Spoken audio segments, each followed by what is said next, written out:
Very good morning cadets. आज के इस वीडियो में हम एनडीए एग्जामिनेशन और उससे रेलेवेंट इन्फॉर्मेशन को हम समझने की कोशिश करेंगे। Before that let me introduce my self. I am Sudhir Singh. I qualified my UPSC CDS examination 6 times and I was recommended in my 6th attempt. And because of certain reason further medical out होने के बाद मैंने जो है arm forces training institution establish की, जो 2003 से अपनी सर्विसेज दे रहा है। And even hundreds of officers are being trained by this organisation.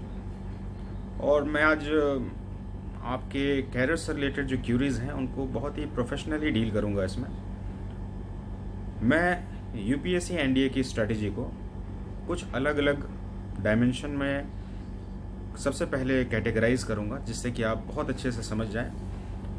मेरा मानना है कि अगर आपने अपनी स्ट्रैटेजी सही बनाई तो सिलेक्शंस में आपको जो है ज़्यादा इसमें ऑब्स्टिकल्स नहीं आते। लेकिन अगर पुअर स्ट्रैटेजी होगी तो आपको हर एक स्टेजेस में आपको जो है बहुत सारे कन्फ्रंटेशन ऑब्स्टिकल्स आएंगे इसमें। और इससे बचने के लिए मुझे लगता है कि आपको अपनी स्ट्रैटेजी अपनी स्टार्टिंग में ही, इनिशियल टाइम में ही आपको बहुत अच्छे से लेके चलनी चाहिए। वो कहते हैं well begun is half done. So ये स्ट्रैटेजी क्या होनी चाहिए और इस स्ट्रैटेजी से रिलेटेड हम कौन सी बातों को ध्यान रखें तो हम एनडीए को बहुत ही ईजिली क्वालिफाई कर सकते हैं। तो यहाँ पर मैं अपनी स्ट्रैटेजी को अलग अलग पॉइंट्स में आपको समझाऊंगा। नंबर 1 है हमारी एलिजिबिलिटी ऑफ दिस एग्जामिनेशन। यहाँ पर कैंडिडेट्स की एलिजिबिलिटी क्या है उसके बारे में बात की जाएगी। Number 2 scheme of the examination. ये एग्ज़ाम जो है वो कितने स्टेजेस का बना हुआ है और इसमें कौन कौन से पेपर्स होते हैं और किस सब्जेक्ट से रिलेटेड क्वेश्चंस आते हैं इसमें। नेक्स्ट, इनमें क्वेश्चंस का डिस्ट्रीब्यूशन अलग अलग चैप्टर्स में कैसे होता है, पर क्वेश्चंस कितने मार्क्स के होते हैं, क्या इसमें नेगेटिव मार्क्स क्राइटेरिया भी है और कितना इसमें कट ऑफ बनता है, उससे रिलेटेड कुछ बातें हम स्कीम ऑफ द एग्जामिनेशन के बारे में बात करेंगे। नेक्स्ट है हमारे पास इसमें अलग अलग सब्जेक्ट्स में टाइप्स ऑफ क्वेश्चंस कितने हैं। और इस सेगमेंट में मैं बेसिकली कोशिश करूंगा कि पिछले 4 से 5 सालों का एग्जामिनेशन का जो है एक रिव्यू सेट करूं। देखिए कि मैंने अभी अपने साथ जो है ये कुछ क्वेश्चंस पेपर रखे हुए हैं अपने अलग अलग साल के। तो इन बेसिस पर मैं जो है आपको एक बहुत ही एक्सपर्ट एडवाइस बनाने वाला हूं, जिससे कि आप अपनी स्ट्रैटेजी को बना पाएंगे इसमें। और इस एग्ज़ाम के बाद जो है सबसे लास्ट का एनालिसिस जो होगा हमारा कि इसका कट ऑफ अलग अलग सेगमेंट में, यहाँ पर भी मैं पिछले 5 प्रीवियस जो कट ऑफ्स हैं उनके बारे में भी बात करूँगा इसमें। और कट ऑफ्स के साथ फिर मैं स्टेज 2 SSB इंटरव्यू से रिलेटेड कुछ बेसिक से इन्फॉर्मेशन सिर्फ आज इस वीडियो में शेयर करूँगा। और इस वीडियो के साथ मैं आपको बताऊँगा इसमें कि हमारी पर्सनालिटी जो इन्वेंट्रीज होती हैं, पर्सनालिटी को डेवलप करने के लिए जो इन्वेंट्रीज होती हैं, हमारे अंदर जो कुछ क्वालिटीज ट्रेट्स होते हैं जिससे हम अपनी क्वालिटीज़ को डेवलप कर पाएँ, तो उसके बारे में भी हम इसके साथ ही हम बात करेंगे। तो हमारा पहला क्वेश्चन रहेगा इसमें हमारा stage first, eligibility of the examination.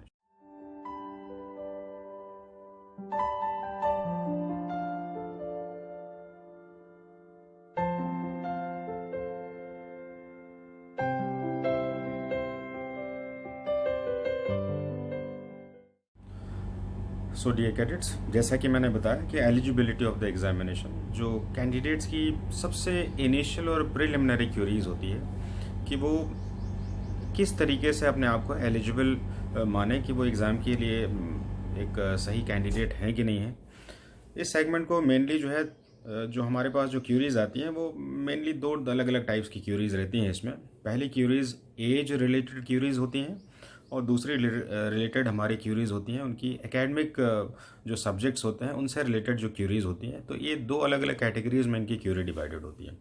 तो यहाँ पर मैं अपनी एलिजिबिलिटी को, कैंडिडेट्स की एलिजिबिलिटी की जो क्यूरीज होती हैं उन्हीं के बेस पर इसको डिवाइड कर रहा हूँ। तो यहाँ पर हमें ध्यान रखना होगा एलिजिबिलिटी सेगमेंट में कैंडिडेट्स किस लेवल पर अपने आप को कैटेगराइज करें कि वो इस एग्ज़ाम एनडी एग्ज़ाम के लिए एलिजिबल है कि नहीं। तो सबसे पहले हम एज एलिजिबिलिटी की बात करेंगे। देखिए, इस एग्जामिनेशन की एज एलिजिबिलिटी जो है वो 16.5 ईयर्स टू 19.5 ईयर्स तक की होती है।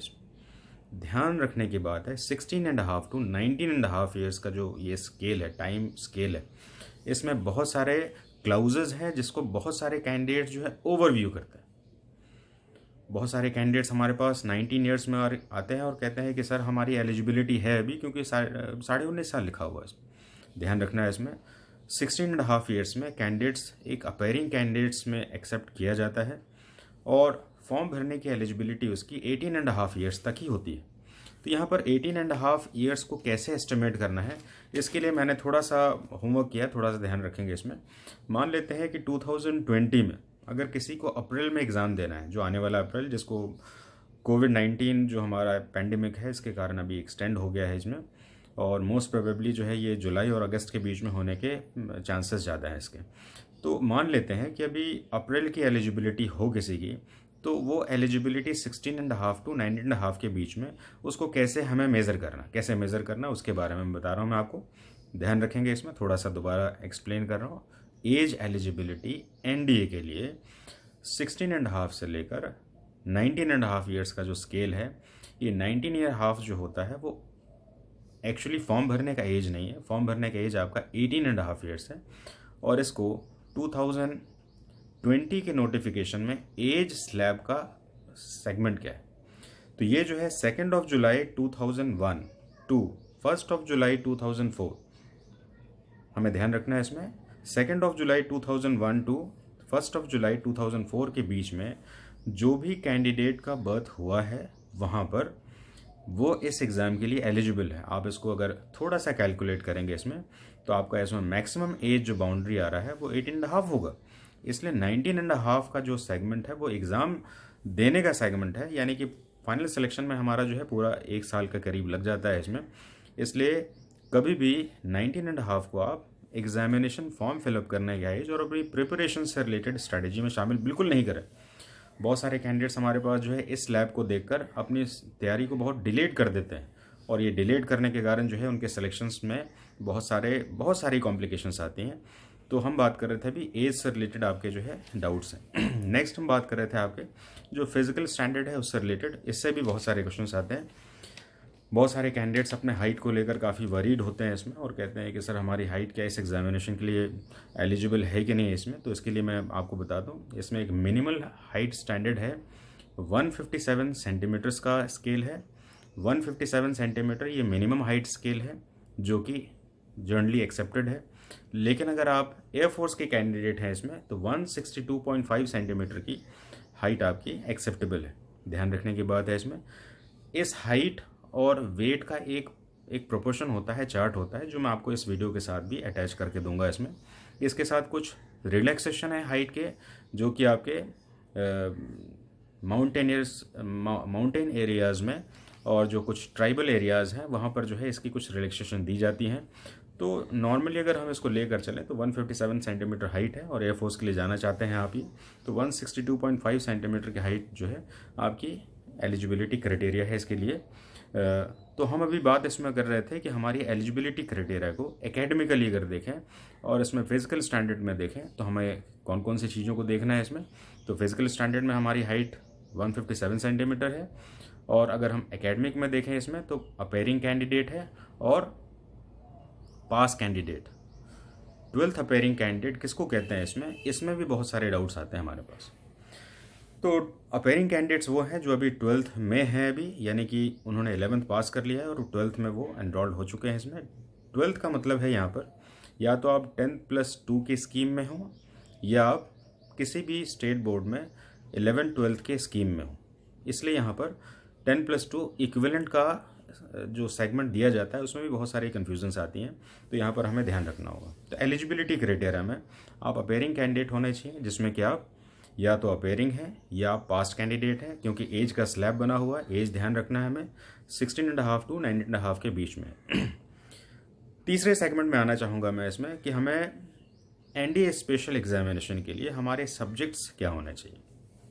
यहाँ पर सब्जेक्ट से रिलेटेड भी बहुत सारी क्यूरीज आती हैं। क्या आर्ट्स का कैंडिडेट इसके लिए एलिजिबल है, क्या साइंस का ही एलिजिबल है, या साइंस में कुछ स्पेसिफिक सब्जेक्ट्स हैं उसके लिए एलिजिबिलिटी है। तो इसको भी थोड़ा सा ध्यान से सुनेंगे एक बार। इसमें एनडीए के लिए जो भी कैंडिडेट पीसीएम ग्रुप में आते हैं, फिजिक्स केमिस्ट्री ग्रुप में आते हैं, फिजिक्स केमिस्ट्री मैथ्स ग्रुप में आते हैं, वो एनडीए के सभी सेगमेंट के लिए, यहाँ पर सभी सेगमेंट का मतलब है Indian air force, Indian navy, naval academy, Indian army, ये 4 सेगमेंट होते हैं, ये सभी के लिए एलिजिबल है। लेकिन अगर कोई कैंडिडेट मान लेते हैं कि आर्ट्स बैकग्राउंड का है, वो कॉमर्स बैकग्राउंड का है, तो यहाँ पर वो एनडीए के लिए एलिजिबल तो है, लेकिन सिर्फ और सिर्फ इंडियन आर्मी के लिए एलिजिबल है। तो हमें इस बात को ध्यान रखना होगा। फॉर्म फिलअप करते समय हमें इस बेसिक रूल को नहीं भूलना है इसमें कि हमारी एलिजिबिलिटी जो है यहाँ पर ये आपके स्टडीड सब्जेक्ट के साथ भी रिलेटेड है। और सब्जेक्ट्स, अगर आप इंडियन आर्मी के लिए वॉलंटियर हैं तो उसके लिए आप commerce background, arts background, science background, bio background, किसी बैकग्राउंड से हों, that is acceptable. But if you are focusing more on, और if you are giving your first choice, prior choice to Indian Air Force, Indian Navy, then there is a condition you must have PCM group in your 12th examination or 10+2 scheme of examination। तो यहाँ पर इस eligibility को भी समझे। यहाँ पर एक नेक्स्ट क्यूरी भी आती है हमारे पास। अभी बहुत सारे गर्ल्स कैंडिडेट भी जो है इंक्वायरीज आ रही हैं इसमें, और कह रही हैं कि सर गर्ल्स को भी परमानेंट कमीशन अलॉट हो गया, तो whether it is for us और नॉट। तो यहाँ पर अभी मैं बता दूं इसमें कि गर्ल्स के लिए परमानेंट कमीशन का अलॉटमेंट जो है सिर्फ नोटिफाइड है।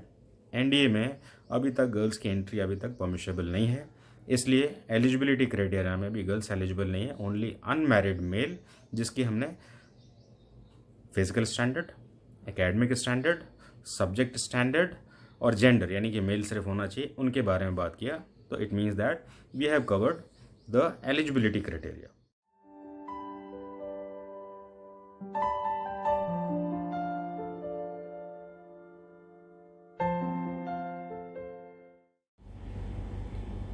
सो डियर कैडेट्स, उम्मीद है कि आपको आपकी एलिजिबिलिटी और इससे रिलेटेड इन्फॉर्मेशन जो है आपको मिल गई होंगी। So let's move towards the next segment of this strategy for NDA examination, and that is what is the scheme of examination. Scheme of examination is mainly separated in 2 parts.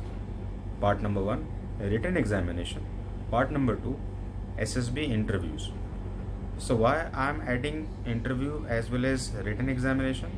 क्योंकि आपका merit जो है written and interview को मिलाकर ही बनता है। इसमें written को अलग नहीं है और इंटरव्यू को अलग नहीं है। इसमें रिटन 900 मार्क्स का एग्जामिनेशन है और एसएसबी आपका 900 मार्क्स का इंटरव्यू है, यानी बराबर इक्वल आपके सेगमेंट्स हैं। तो आप इनको किसी भी तरीके से अनजस्टिफाइड नहीं कर सकते हैं इसमें। और मैं आपको बताऊं कि रिटन तो फिर भी आप जल्दी सीख सकते हैं, इंटरव्यूज़ को सीखने के लिए भारत में कोई भी ऐसे इंस्टीट्यूशन नहीं है। कोई भी अगर क्लेम करता है तो आप उसको खुद ही चेकआउट करेंगे इसमें, जो कहता है कि मैं 15 और 1 मंथ में आपको तैयार कर दूंगा, ऐसा पॉसिबल ही नहीं है इसमें। क्योंकि ये सबसे ज़्यादा टाइम टेकिंग पैरामीटर्स को कैरी करता है इसमें। और शायद इसीलिए हमारी कंट्री की एलीट जो एनडीए ऑर्गेनाइजेशंस हैं, जो एनडीए एस्टेब्लिश्ड इंस्टीट्यूशंस जो हैं हमारी, जिसमें आपकी सैनिक स्कूल सुना होगा आपने, मिलिट्री स्कूल, राष्ट्रीय मिलिट्री स्कूल, ये एनडीए के लिए बनाई गई संस्था है जो कैडेट्स के अंदर ट्रेड्स का डेवलपमेंट करते हैं, जो कंपोनेंट आर्म फोर्सेस को चाहिए उनके लिए बनाई गई है। तो 6 स्टैंडर्ड से कैंडिडेट जो है वहाँ पर अपनी एकेडमिक्स के साथ साथ ये ट्रेड्स भी सीख रहा होता है। और कोई भी कैंडिडेट अगर इसको तैयारी करना चाहता है, एनडीए के लिए बिल्कुल फोकस्ड है वो, तो अपने इंटरव्यूज़ के कुछ बेसिक बाउंड्रीज़ को स्टार्टिंग में ज़रूर रखना चाहिए। ये उनके लिए बड़ा ही कंफर्टेबल होता है। आई डो नॉट से कि उनको पूरी तरह से इंटरव्यू की तैयारी करनी चाहिए। कुछ लोग इंटरव्यू की तैयारी स्टार्ट कर देते हैं रिटन के साथ साथ। तो ऐसा नहीं कह रहा हूँ मैं कह रहा हूँ कि रिटन के साथ साथ आपको इनके कुछ सेगमेंट्स को आपको थोड़े से सीरियसली टेक करना चाहिए, ताकि आपके जो फर्दर सिलेक्शंस के लिए जो हैं ऑब्स्टिकल्स ज़्यादा ना हो उसमें। तो हम बात कर रहे हैं कि हमारे स्टेज नंबर 1 यानी कि स्कीम ऑफ एग्जामिनेशन में number 1 written examination, number 2 SSB interviews. Written examination आपका 2 पेपर सेगमेंट है, यानी कि 900 मार्क्स का जो एग्ज़ाम है आपका, ये 2 अलग अलग पेपर्स में कंडक्ट किए जाते हैं। पेपर नंबर 1 मैथमेटिक्स, जो कि आपका 300 मार्क्स का एग्जामिनेशन है, और पेपर नंबर 2 आपका जो है, जिसको हम GAT कहते हैं, गैट एग्ज़ाम कहते हैं इसमें। It includes 2 different section. देखिए यहाँ पर भी बहुत सारे लड़कों को डाउट्स, मैंने बहुत सारे लोगों को देखा है, बहुत सारे सीरियस कैंडिडेट्स को भी देखा है यहाँ पर। ये मार्क्स के अलॉटमेंट में और सिलेक्शंस के जो बेसिक टेक्निकल जो स्ट्रेटजी है, इसको थोड़े से डिफाइन नहीं कर पाते हैं। 2 डिफरेंट पेपर्स हैं आपके, paper number 1 mathematics, paper number 2 GAT, paper number 1 300 marks का, paper number 2 GAT GAT general ability test जो है आपका, ये आपका 600 मार्क्स का है, यानी कि दोनों मिलाकर 900 मार्क्स है। लेकिन ध्यान रखना होगा 2 पेपर ज़रूर है, लेकिन इसको 3 सेगमेंट में डिवाइड किया गया, 3 सेक्शंस कह रहा हूँ मैं। फर्स्ट सेक्शन है आपका मैथमेटिक्स जो कि 300 मार्क्स का है। सेक्शन नंबर 2 जो कि पेपर 2 का पार्ट है आपका। देखिए ध्यान से देखेंगे इसमें, मैं आपको इस एग्ज़ाम का पेपर दिखा रहा हूँ, ये पेपर 1 है। पेपर 1 को जब आप देखेंगे इसमें तो आपको ये पार्ट 1 करके दिख रहा होगा, पार्ट 1 दिख रहा होगा। अब यानी कि हम पेपर नंबर 1 में ही पार्ट 1 और पार्ट 2 जैसे 2 अलग अलग बातों के बारे में हम बातें कर रहे हैं। आप देखिए पार्ट 2, ये पार्ट, इस पेपर का नाम है आपका जर्नल एबिलिटी टेस्ट GAT, यानी कि 3 अलग अलग सेगमेंट हैं आपके एग्ज़ाम में। मैथमेटिक्स कलेक्टिवली 120 क्वेश्चंस हैं आपके जो कि 300 मार्क्स के हैं, और दूसरा पेपर है आपका GAT जिसमें कलेक्टिवली जो है आपके पास 2 अलग अलग सेगमेंट्स हैं, पार्ट 1 पार्ट 2। पार्ट 1 इंग्लिश का है जिसमें आपके 200 मार्क्स के क्वेश्चंस होते हैं, और पार्ट 2 आपका जो है जिसको हम journal awareness and journal science का पेपर कहते हैं, ये 400 मार्क्स का पेपर है। यानी कि GAT आपका जो है 600 मार्क्स का पेपर है। इसके बारे में अच्छे से हम डिस्क्रिप्शन करेंगे, पहले इसको समझ लेते हैं, स्कीम ऑफ एग्जामिनेशन के बारे में बात कर रहे हैं। यानी कि हमारा पार्ट 1 जो है आपका ये जर्नल इंग्लिश है आपका, और पार्ट 2 है आपका journal awareness and journal science. दोनों ही पार्ट मिलाकर इसमें जो क्वेश्चंस आते हैं आपके वो 150 क्वेश्चंस आते हैं। Each question carries 4 marks, that means 600 marks is allotted for paper second. Paper first maths paper 300 marks, paper second GAT which includes 2 part 1 English 200 marks, part 2 journal awareness and journal science that is of 400 marks. तो दोनों मिलाकर 600 marks, यानी कि हमारा paper जो journal ability test है ये हमारा बना हुआ है कितने मार्क्स के लिए, 600 मार्क्स का पेपर है ये, और 600 मार्क्स का पेपर 2, और पेपर 1 है आपका 300 मार्क्स का, 900 मार्क्स का आपका पूरा एग्ज़ाम है आपका। तो हमारे स्कीम ऑफ एग्जामिनेशन में रिटन एग्जामिनेशन 2 पार्ट से बनता है, मैथ्स एंड GAT।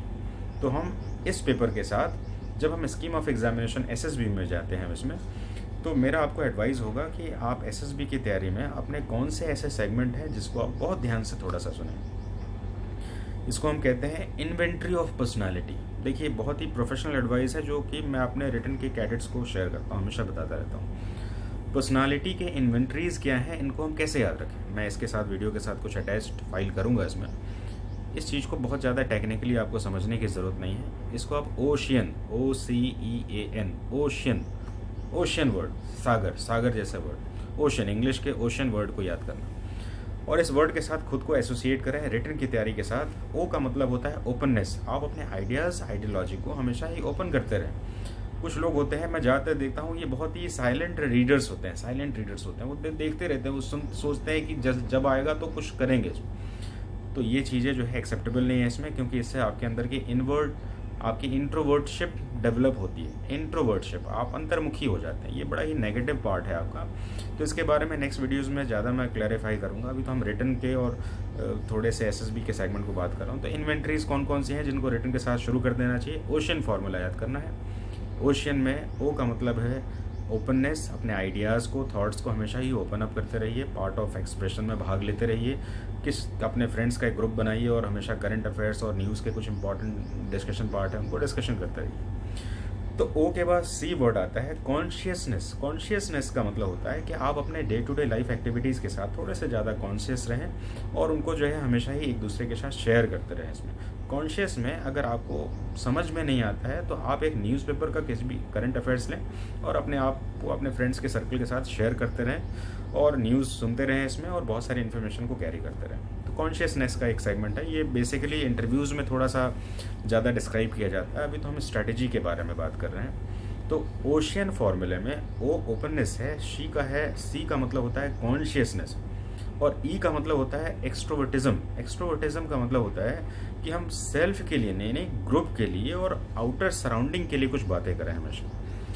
ज़्यादातर कैंडिडेट जो कि प्रिपरेशन में एंगेज होते हैं उनमें सबसे बड़ी डिमेरिट आ जाती है, खासकर आर्म फोर्सेस के एग्जामिनेशंस होते हैं जो, उसमें इंट्रोवर्टशिप की ज़्यादातर जो सेगमेंट्स होते हैं वो डेवलप हो जाते हैं। ये इंट्रोवर्टशिप क्या होता है इसमें, यानी कि सेल्फ रहना, साइलेंट रहना, लाइवली नहीं रहना, ये सब जो है इंट्रोवर्टशिप की पहचान है आपका।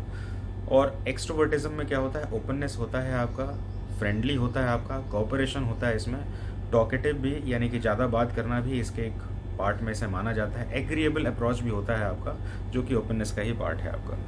तो हम यहाँ पर बात कर रहे हैं इसमें ओशियन फॉर्मूला में, ओ ओपननेस, सी कॉन्शियसनेस, ई एक्सट्रोवर्टिज्म यानी कि अपने को छोड़कर, अंतर्मुखी को छोड़कर बाहर की दुनिया के साथ अपने आप को एसोसिएट करें।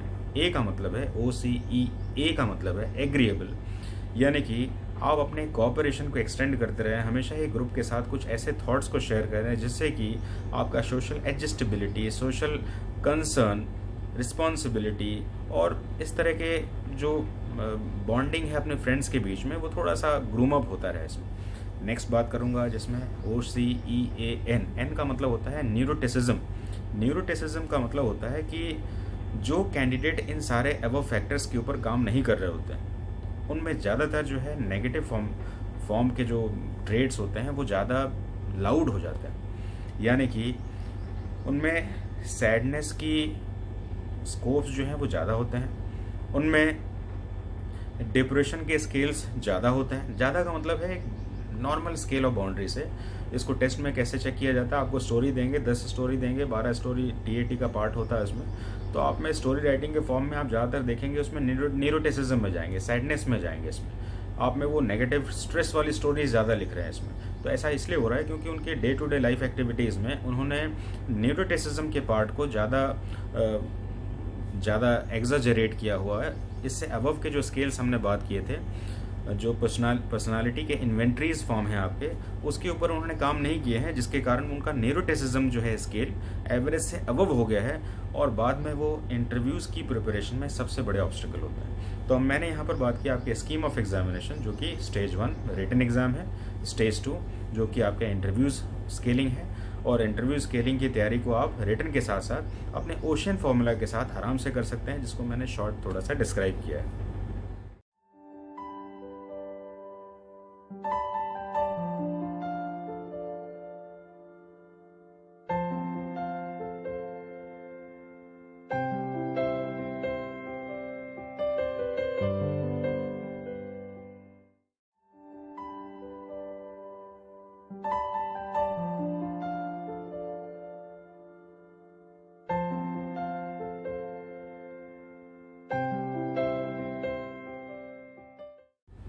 सो डियर कैडेट्स, उम्मीद है कि आपको अपनी स्ट्रैटेजी को बनाने में बहुत हेल्प मिल रहा होगा इसमें, क्योंकि अभी तक हम बात कर चुके हैं आपकी एलिजिबिलिटी क्राइटेरिया के ऊपर, दूसरा हमने बात किया आपके स्कीम ऑफ एग्जामिनेशन के ऊपर, और तीसरा मैं बात करने वाला हूँ कि आपके स्कीम ऑफ एग्जामिनेशन में जो रिटन पार्ट जो होता है, जिसकी तैयारी सबसे ज़्यादा स्टूडेंट्स फोकस्ड होकर कर रहे होते हैं इसमें, उनकी स्ट्रैटेजी में अलग अलग सब्जेक्ट्स कंपोनेंट क्या हैं और कौन कौन से सेगमेंट्स के क्वेश्चंस ज़्यादा होते हैं और उनकी तैयारी में कितना हमें समय देना चाहिए।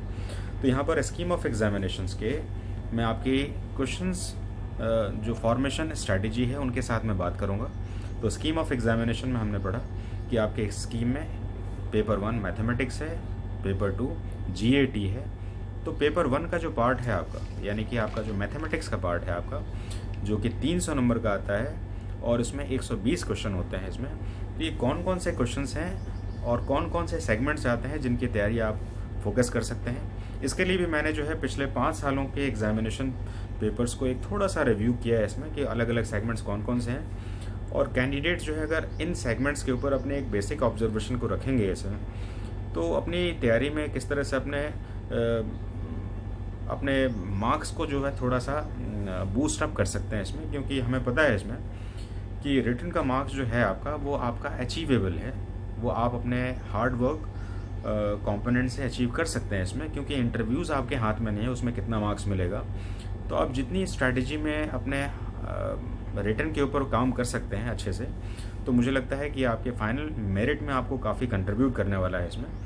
तो इसलिए हम जब मैथमेटिक्स के ऊपर आते हैं, तो मैथमेटिक्स के ऊपर हमारा जो स्केल है, इसमें कुछ पेपर्स हैं जो कि आपने तैयारी कर रहे हैं इसमें, और ये पेपर्स में कौन कौन से पेपर्स हैं जिसके ऊपर हम अपनी प्रिपरेशन को बेसिकली जो है ओरिएंट कर सकते हैं, और उस बेसिस पर जो है हम अपने पेपर 1 के मार्क्स को एक बहुत ही स्टैंडर्ड लेवल पर अपने आप को ला सकते हैं इसमें। तो मैंने इसमें ये एनालाइज़ किया, इसमें सेट एंड फंक्शन जो है आपका, कौन कौन से सेगमेंट हैं इनको पहले समझ लेते हैं, फिर इनके मार्क्स अलग अलग कौन से हैं उनको पहले सुने। मैं इसके जो फ्रेम है क्वेश्चंस के उनको भी इसकी फाइल को अटैच करूंगा आपके इस चैनल में, जिससे आपको ज़्यादा हेल्प मिले अपनी स्ट्रैटेजी को बनाने में। तो मैथ्स के कौन कौन से सेगमेंट हैं, सेट एंड फंक्शन ले लेते हैं, अलजेब्रा ले लेते हैं, ट्रिगो ले लेते हैं, कोऑर्डिनेट ले लेते हैं, कैलकुलस ले लेते हैं, स्टैट का सेक्शन ले लेते हैं, प्रोबेबिलिटी का सेगमेंट ले लेते हैं। ये 7 ऐसे सेगमेंट हैं जिनके ऊपर आपको अपनी स्कोरिंग को डिपेंड करना है। अब इनके पिछले 5 साल के जो मैंने एवरेज रिकॉर्डिंग देखी है इसमें, देखिए हमारी एक प्रोफेशनल संस्था है, हमारे अलग अलग टीचर्स यूनिट हैं, ग्रुप है इसमें, और उनकी एक स्केलिंग बनाते हैं कौन से चैप्टर से कितने क्वेश्चंस आते हैं, और आने वाले एग्जामिनेशन की स्ट्रैटेजी जो है हम अपने प्रीवियस एग्जामिनेशन के पिछले 5-6 एग्जामिनेशन के स्ट्रैटेजी को लेकर ही बना रहे होते हैं। तो ये स्ट्रैटेजी आपके साथ मैं शेयर कर रहा हूँ। उसमें सेट एंड फंक्शन को अगर ले लें, इसमें पिछले 4-5 सालों के एग्जामिनेशन का एक एवरेज स्केलिंग देखें इसमें, तो इसमें 8 से 10 क्वेश्चन जो है इस सेगमेंट से पक्का पूछे जाते हैं, तो हम इसको अच्छे से तैयार कर सकते हैं। अलजेब्रा का सेगमेंट जो है सबसे प्रॉफिटेबल है, जो कि 28 से 35 क्वेश्चन तक के मार्क्स को कैरी करता है। 28 से 35 क्वेश्चन का मतलब होता है, आप समझ सकते हैं ये क्वेश्चन, नंबर ऑफ क्वेश्चन है 120 क्वेश्चन में से। नेक्स्ट है आपका ट्रिग्नोमेट्री का सेगमेंट जो है आपका, वो 8 से 15 क्वेश्चंस को कैरी करता है। इन एन एवरेज में पिछले 5 साल के रिकॉर्ड्स की बात कर रहा हूँ। कोऑर्डिनेट ज्योमेट्री में 20 से 28 क्वेश्चंस आते हैं, ये भी एक बहुत ही रोबस्ट सेगमेंट है आपके एग्जाम के लिए। कोऑर्डिनेट ज्योमेट्री जो है आपका 20 से 28 क्वेश्चंस के स्लैब को कैरी करता है। कैलकुलस 30 से 40 क्वेश्चन, सबसे ज़्यादा सेगमेंट इसके आते हैं, इसमें 30 से 40 क्वेश्चंस आते हैं। स्टैट के क्वेश्चन 5 से लेकर 9 क्वेश्चंस तक आते हैं, और प्रोबेबिलिटी के सेगमेंट जो है 7 से लेकर 10 क्वेश्चंस आपके एग्जामिनेशन में। इन एन एवरेज 5 सालों के एक रिकॉर्ड में मैंने ग्राफ्स को चेक किया है इसमें। तो यहाँ पर अगर आप फोकस करना चाहते हैं तो मेरा आपको एडवाइस होगा इसमें कि आप जो है अलजेब्रा के सेगमेंट को, कोऑर्डिनेट ज्योमेट्री के सेगमेंट को, कैलकुलस के सेगमेंट को, और सेट एंड फंक्शन के सेगमेंट को, इसको थोड़ा सा ज़्यादा फोकस करें। ये टाइम टेकिंग भी है, अगर टाइम टेकिंग नहीं होकर आप अपनी शॉर्टकट स्ट्रैटेजी में जा रहे हैं, शॉर्ट टर्म गोल को ओरिएंट कर रहे हैं इसमें, तो स्टैट के सेगमेंट और प्रोबेबिलिटी के सेगमेंट को ज़रूर ऐड करें, क्योंकि इसमें टाइम कम लगता है इसमें, और फिर भी इसके मार्क्स जो हैं ज़्यादा अचीव हो जाते हैं। यानी कि आपको एक सेफ साइडेड पार्ट को जो है आपको अचीव करने में हेल्पफुल होगा ये। तो हमने यहाँ पर मैथमेटिक्स पेपर 1 के बारे में बात किया, जिसमें अलग अलग 7 टॉपिक्स मैंने लिए हैं, और इन टॉपिक्स में किस तरीके से एक स्केलिंग क्वेश्चंस पिछले 5 सालों की है, मैंने इसके बारे में बात किया। इनके क्वेश्चंस को मैं आपको इस चैनल के साथ ऐड कर दूंगा, जिससे आप अपनी स्ट्रैटेजी को बना पाएँ। इसके बाद मैं पेपर 2 को लेना चाहूँगा, जिसको हम GAT पेपर कहते हैं। इसमें general ability and intelligence test का जो पेपर है आपका, इस पेपर में आपके 2 पार्ट हैं, पहले ही बात कर चुके हैं। 2 पार्ट हैं आपके।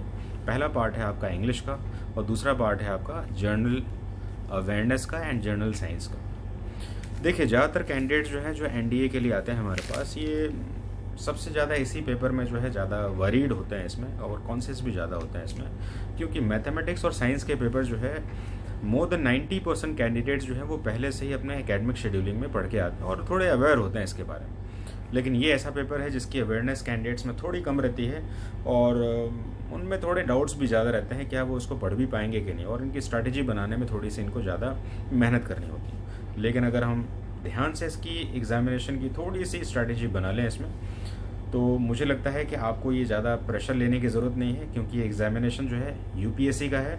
इसमें कोई टॉपर जो है 900 आउट ऑफ 900 और 800 नहीं ला रहा है इसमें। इसके क्या कट ऑफ्स हैं वो भी मैं बात करूंगा इसमें।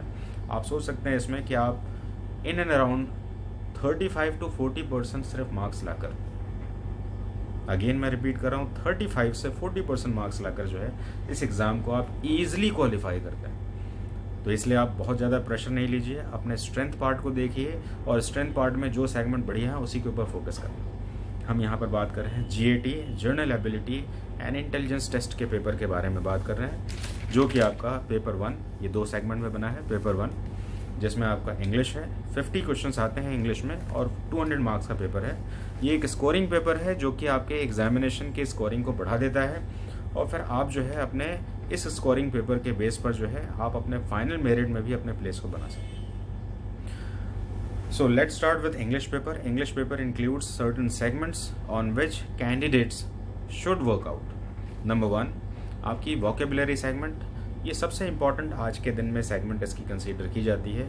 Synonym, antonym, ये segment जो है इसके regularly examinations में आ रहे हैं। ये क्वेश्चन जो है दो तरीके से पूछे जाते हैं। या तो आपको एक सिंपल सा वर्ड दे दिया जाएगा और कहा जाएगा इसका हेडिंग है आपका सिनोनिम फाइंड करना है और एंटोनिम फाइंड आउट करना है आपको। Out of 4 given options you will have to find synonym और एंटोनिम, अलग अलग सेगमेंट्स हैं इसके। दूसरा इसका पार्ट होता है in a sentence, some words are in a sentence, single word is underlined and the segment is find out the synonym, find out the antonym of that particular word.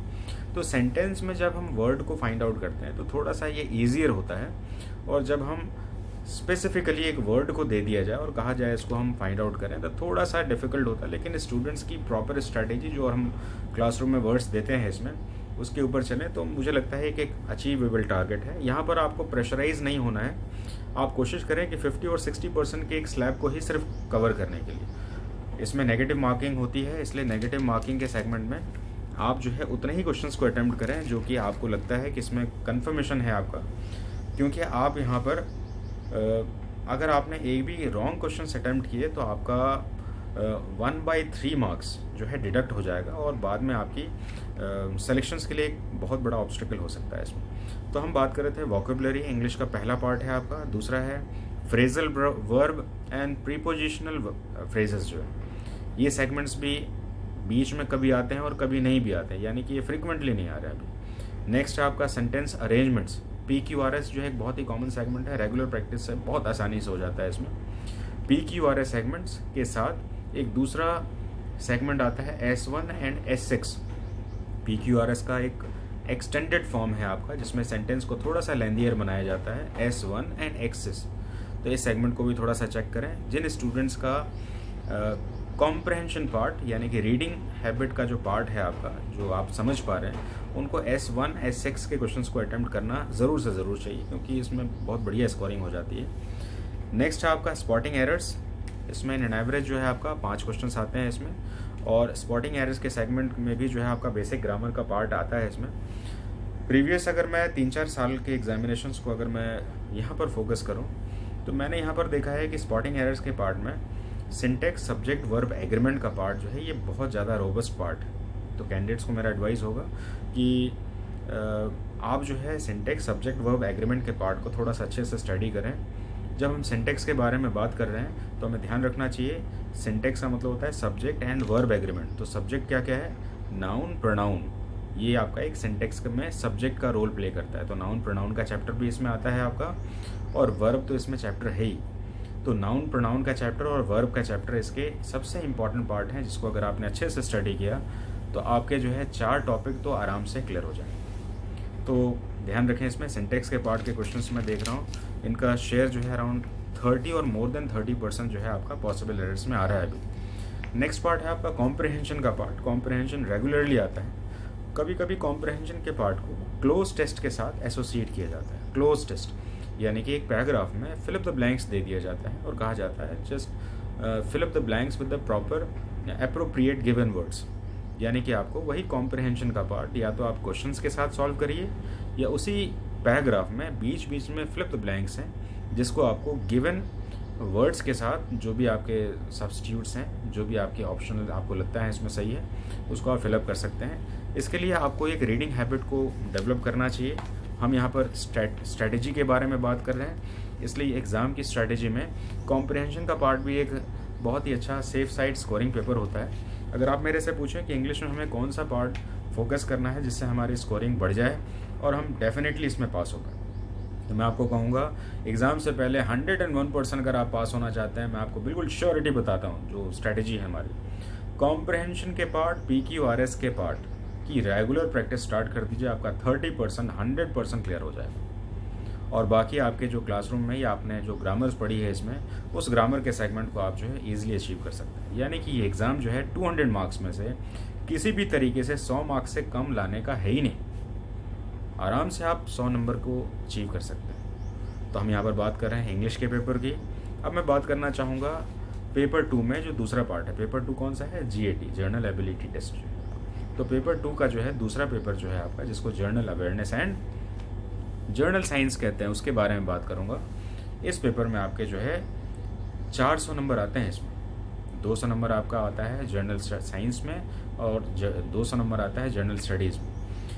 Journal studies का paper generally students को थोड़ा सा problematic लगता है, क्योंकि इसमें questions history के, geography के, पॉलिटी के, इकोनॉमी के और करंट अफेयर्स आते हैं। तो जनरली हमारे पास जो NDA कैडेट्स आते हैं इसमें, जो NDA की तैयारी करना चाहते हैं, वो साइंस बैकग्राउंड के रहते हैं और सबसे ज़्यादा प्रॉब्लमेटिक पार्ट उनके लिए ये GS का पेपर रहता है और उनकी स्ट्रैटेजी वो नहीं बना पाते हैं। तो इस पेपर में हमें अगर मार्क्स स्कोर करना है तो हमें ध्यान रखना होगा कि इस पेपर में सबसे इम्पॉर्टेंट पार्ट है आपका करंट अफेयर्स का पार्ट। अगर आपने करंट अफेयर्स को कवर अप कर लिया इसमें, तो आपका करंट अफेयर्स से इकोनॉमी पार्ट भी कवर होगा और आपके पास होने की प्रोबेबिलिटी को सबसे ज़्यादा स्ट्रेंथन करता है आपका करंट अफेयर्स। लेकिन फिर भी आपके हिस्ट्री के पार्ट, ज्योग्राफी के पार्ट, पॉलिटी, इकोनॉमिक्स और करंट अफेयर्स से सेगमेंट से क्वेश्चंस पिछले 5 सालों में कैसे हैं उनकी मैंने एक एवरेज स्केलिंग की है, जिसके बारे में बात कर रहा हूँ। हिस्ट्री के पार्ट में देखिए मैं बात कर रहा हूँ जर्नल स्टडीज़ के बारे में, जिसमें 50 क्वेश्चन है। तो 50 क्वेश्चन में कौन कौन से हैं? History, geography, polity, economics and current affairs. तो ये 50 क्वेश्चन में से इनमें अलग अलग टॉपिक्स के क्वेश्चंस कैसे आते हैं उसके बारे में बात करेंगे। तो हिस्ट्री से क्वेश्चंस आ रहे हैं आपके 12 से 15। मैं पिछले 5 सालों की स्केलिंग की बात कर रहा हूँ। ये प्रॉपर स्ट्रैटेजी में आपको बहुत हेल्पफुल होगा। तो हिस्ट्री के क्वेश्चन में 12 से 15 क्वेश्चंस आपके हिस्ट्री से आ रहे हैं इसमें। ये हिस्ट्री के क्वेश्चंस, इंडियन हिस्ट्री और 1 और 2 क्वेश्चन वर्ल्ड हिस्ट्री के आते हैं सिलेबस में, जिसको इंडियन हिस्ट्री के साथ आराम से कवर कर सकते हैं। तो आप कभी भी वर्ल्ड हिस्ट्री को पढ़ने के लिए अपना बहुत ज़्यादा समय बिल्कुल भी वेस्ट नहीं करें। हिस्ट्री के पार्ट में मेनली आपका जो है सबसे जो थर्ड पार्ट है आपका modern history with Indian freedom struggle, ये वाला पार्ट जो है इसको एक इम्पॉर्टेंट पार्ट कहा जाता है। तो इस पार्ट पे थोड़ा सा ज़्यादा फोकस करें। मैंने last to last NDA exam में देखा है कि मॉडर्न हिस्ट्री से क्वेश्चंस भी नहीं थे। तो कभी भी इस बात में कभी भी किसी के कहने पर बिलीव नहीं किया। मैंने देखा बहुत सारे लोग कहते हैं नहीं मॉडर्न से ही क्वेश्चन आते हैं। ऐसा ज़रूरी नहीं है। UPSC किसी के बात को फॉलो नहीं करता है इसमें। तो हमें ध्यान रखना होगा कि UPSC स्टैंडर्ड्स में कभी सेगमेंट से क्वेश्चंस आते भी हैं और कभी नहीं भी आते हैं। इन एन एवरेज अगर बात करें तो मॉडर्न हिस्ट्री से क्वेश्चंस और मॉडर्न हिस्ट्री के साथ साथ इंडियन फ्रीडम स्ट्रगल के क्वेश्चंस को थोड़ा सा समझने में आसान होता है जो 12th कैंडिडेट्स होते हैं, क्योंकि वो हमारे कंटेम्प्रेरी स्टडी में है। गांधी जी को, नेहरू जी के सारे नाम सुने हुए रहते हैं, इसलिए उनको पढ़ने में, और यूरोपियंस को भी सुनते हैं हम इसमें, तो उनको ज़्यादा ये प्रॉब्लमेटिक नहीं होता है। इसलिए ज़्यादातर लोग सजेशन देते हैं आपको कि हिस्ट्री के मॉडर्न पार्ट को थोड़ा सा कवर करने से कि हमारी स्ट्रैटेजी जो है हिस्ट्री में अच्छी बन सकती है। नेक्स्ट बात करेंगे ज्योग्राफी की।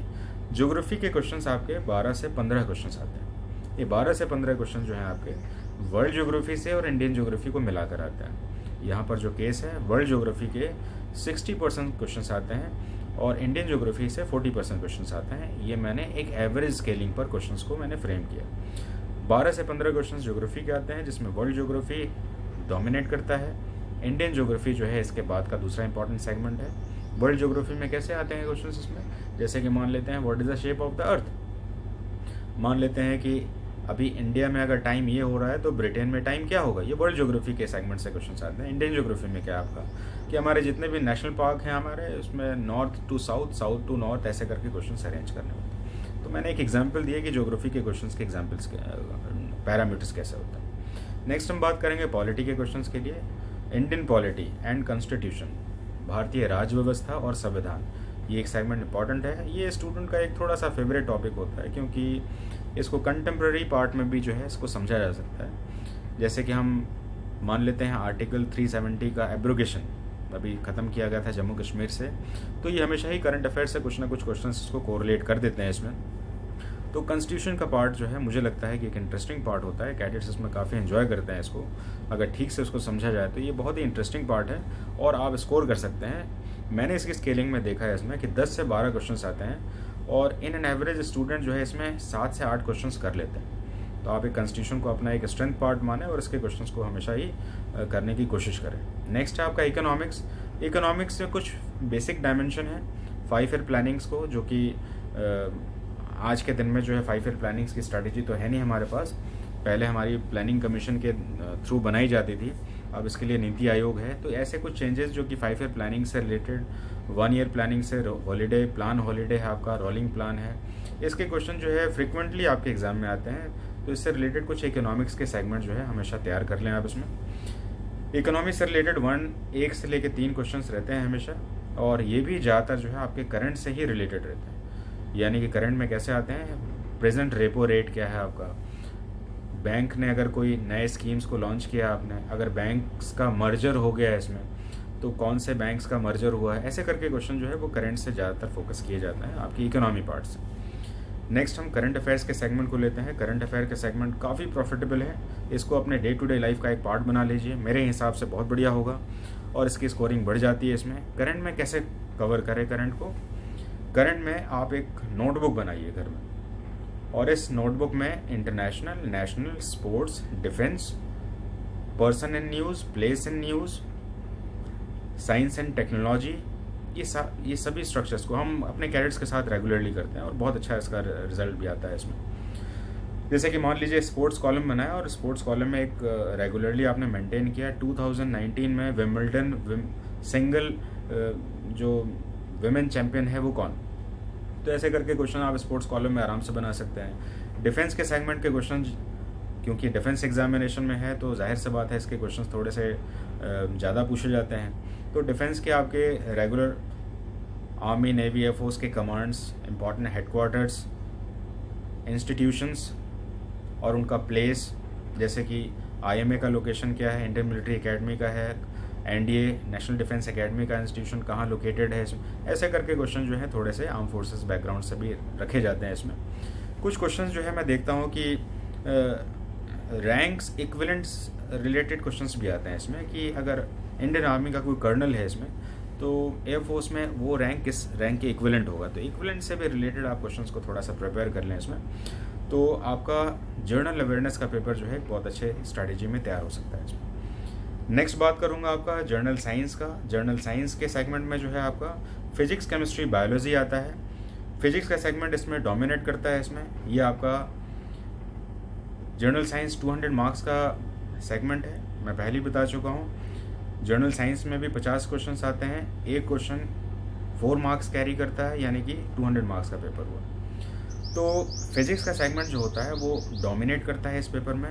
इसमें 25 क्वेश्चन के करीब आते हैं आपके NDA एग्जाम में साइंस के सेगमेंट में, यानी कि 50 में से 50% हुआ आपका साइंस का सेगमेंट। और साइंस के सेगमेंट में 200 नंबर में से आपके 100 नंबर तो सिर्फ फिजिक्स के आते हैं। यहाँ पर फिजिक्स के पेपर को लेने के समय थोड़ी सी सावधानी रखें। जनरली मैं देखता हूँ कि NDA में एयरफोर्स के जो कैंडिडेट्स होते हैं वो न्यूमेरिकल बेस्ड क्वेश्चंस को ज़्यादा प्रीफर करते हैं।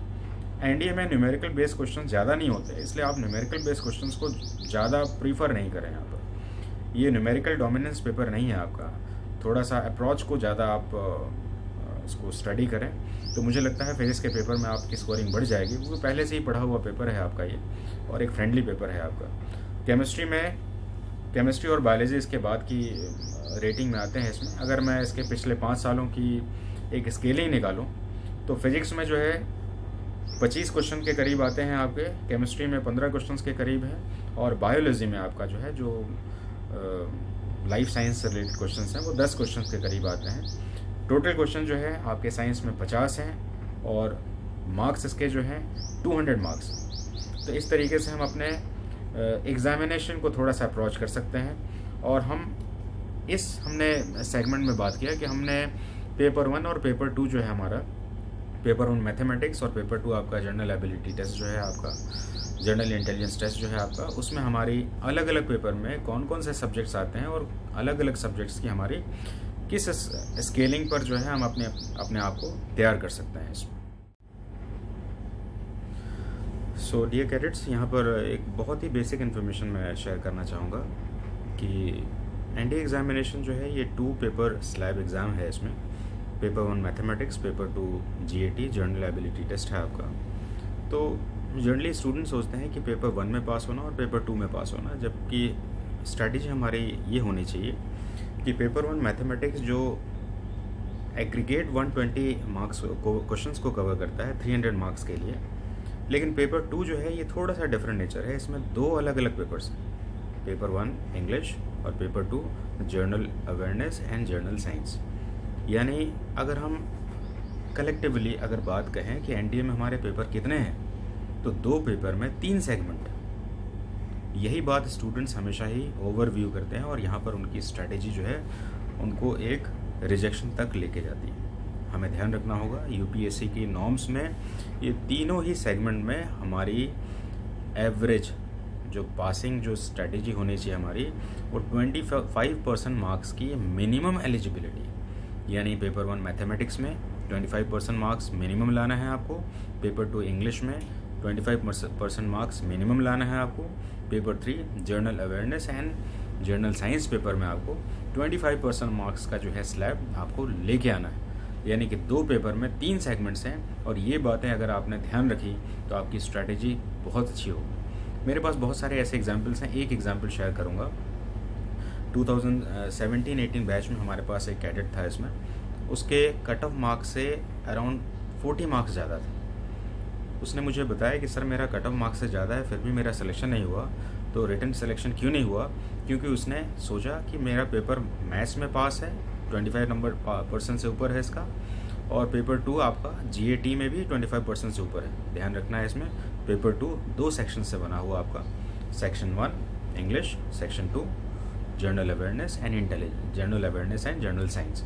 तो यहाँ पर 3 अलग अलग पेपर मानना है, क्योंकि 3 अलग अलग पेपर में मिनिमम क्वालिफाइंग सेक्शन जो है आपके ये 25% की एलिजिबिलिटी है, इसलिए आप इस बात को कभी नहीं भूलिए।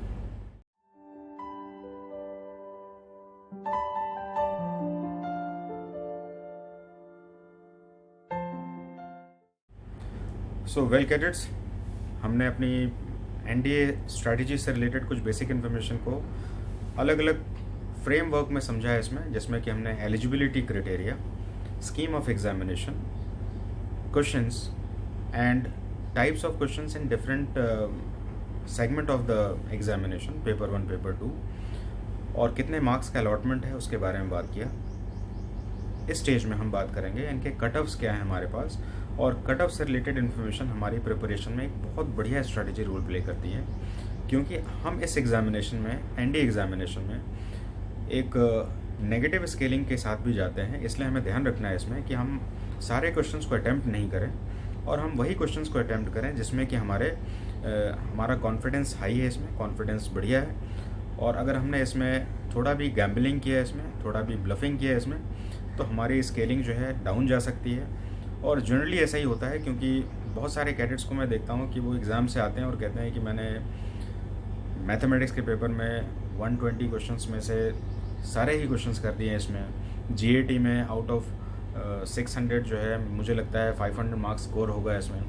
तो ये ओवर एक्सपेक्टेशन है खुद से, मुझे लगता है ये पुअर स्ट्रैटेजी भी है, क्योंकि यूपीएससी आपको कभी भी परमिट नहीं करती इस एग्जामिनेशन के क्वेश्चन स्टैंडर्ड के बेस पर कि आप जो है इतने मार्क्स को अचीव कर पाए। कभी कभी कुछ लोगों को मैं काफ़ी ज़्यादा इस चीज़ को देखता हूँ कि वो मार्क्स ऑब्सेस्ड काफ़ी होते हैं। उनको पता है कि मैंने 10th में जो है 80% स्कोर किया है, और 12th में भी जो है मेरे मार्क्स जो है वो 80-90% है, तो यहाँ पर मेरी मार्क्स जो है वो 40 और 50 के बीच में होगा, तो मुझे नहीं लगता है कि मैं अच्छा कैंडिडेट हूँ। मुझे ऐसे मार्क्स ऑब्सेस्ड कैंडिडेट्स भी होते हैं, though they are academically very good, लेकिन वो मार्क्स ऑब्सेस्ड होते हैं। हमें ध्यान रखना है कि dear you are in competitive examination, और यहाँ पर वो मार्क्स ऑब्सेस्ड जो पैरामीटर्स हैं वो आपके सिर्फ और सिर्फ फेल्योर्स को लीड करते हैं।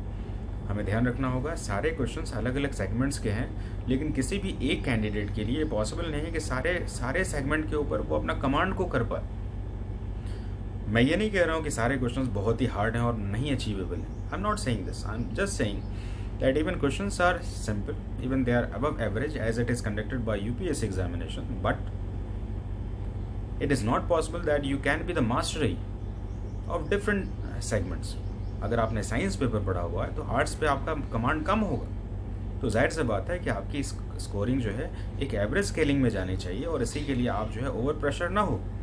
तो हम यहाँ पर एक स्ट्रैटेजी में हमारा कट ऑफ क्या रहता है इसके ऊपर थोड़ी सी बात करें तो मुझे लगता है कि एक अच्छी स्ट्रैटेजी हम बना सकते हैं। तो मैंने यहाँ पर पिछले 5 अलग अलग कट ऑफ्स को थोड़ा सा नोटिफाइड किया है, इसको मैं अटैच भी करूँगा आपके फाइल के साथ, आप इसको अच्छे से देख भी सकते हैं। तो मैं यहाँ पर देख रहा हूँ कि 2017 के एग्ज़ाम 1 में, साल में 2 बार एग्ज़ाम होता है, तो 2017 के एग्ज़ाम 1 में जो अप्रैल में होता है, उसमें इसका रिटन का कट ऑफ जो था वो 342 था। सोच लीजिए, आउट ऑफ 900 कट ऑफ 342 है।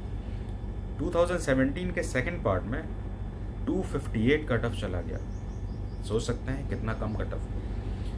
2018 के फर्स्ट पार्ट में यानी कि अप्रैल पार्ट में जो है आपका 338 का कट ऑफ था। मैं सभी बातें कर रहा हूँ रिटन एग्ज़ाम की, जो कि आउट ऑफ 900 मार्क्स के। नेक्स्ट 2018 के सेकंड पार्ट जो कि आपका अगस्त में होता है, सितंबर में होता है, ये 338 मार्क्स में चला गया था। नेक्स्ट 2018 के सेकंड पेपर में सेकंड पार्ट जो कि सितंबर में होता है आपका 325 मार्क्स चला गया था आपका। और 2019 के फर्स्ट में जो रिसेंट जो गया था लास्ट में 2019 के फर्स्ट एग्जामिनेशन अप्रैल में जो गया था, उसमें 342 मार्क्स था। अगर आप आउट ऑफ 900 प्रीवियस एग्जामिनेशन में जो कि 342 था, अगर आप इसको स्केल करते हैं तो क्या आपको लगता है कि ये 50% है क्या? ये 40% है आपका? आप सोचते हैं, सोचिए आप ज़रा, यूपीएससी कंडक्ट कर रहे हैं, there is nothing like reservation in this examination. तो आपका 342 का कट ऑफ लेस बनने का मतलब है it has some standard and on that parameter you cadets are expected to just make a proper strategy, and if your strategy is correct, then I'm damn sure that you are going to qualify that examination, because the examination demands your proper strategy. It doesn't based on your hard work only. That strategy must be very confined, very good, and on that basis you can qualify the examination. यहाँ पर मैं बात करूँगा इसमें कि stage 2 में जब जाते हैं हम इसमें, तो एसएसबी के स्कोरिंग्स क्या फ़र्क पड़ते हैं इसमें, तो हमें ध्यान रखना होगा। 2019 में जो 342 पे आपका कट ऑफ रिटर्न पे बना है इसमें out of 900, aggregate final selection पे 704 पर एसएसबी को इंक्लूड करके 1800 में से 704 नंबर पे 704 नंबर पे कट ऑफ आया था आपका एनडीए का इसमें। यानी out of 1800 if you are talking about 704 only, it means that it is a quality examination. So do not bluff it. So try to make a proper strategy, and on that only start your preparation. Good luck. Thank you. Jai Hind.